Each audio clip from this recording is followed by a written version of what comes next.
Haga jingle jingo yaka Child and Women Helpline, haga Tnad Directorate of Social Welfare, Myntri Tnad Social Welfare uba Paul Lyngdoh, ulapan pau yaka jingkiu ki kam runar persya yaki kentai, haga bala ya thu baki don kat prateli ki jing ujor. Ula banjur yaka jing don kam ban pen klan yaka Tnad, kam tam ban weng yaka jing pen slem, ban pen ya yaki mukadma.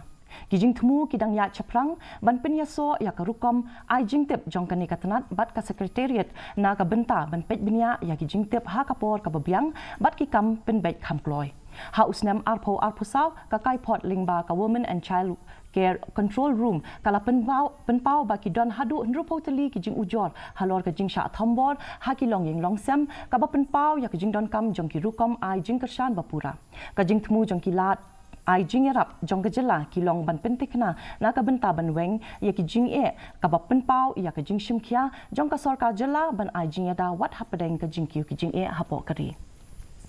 We'll certainly address their problems, but it is also a societal issue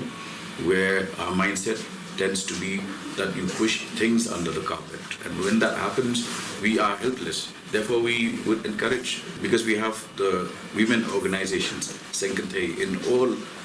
areas, all localities throughout Meghalaya. Those societies should come forward. We are ready to partner with them. We are ready to support any initiative which is aimed at sensitizing women and children on their need to come forward, because the law of the land has to prevail and we will ensure justice. But if they do not come forward, then our hands are also tied. Kasang Youth Council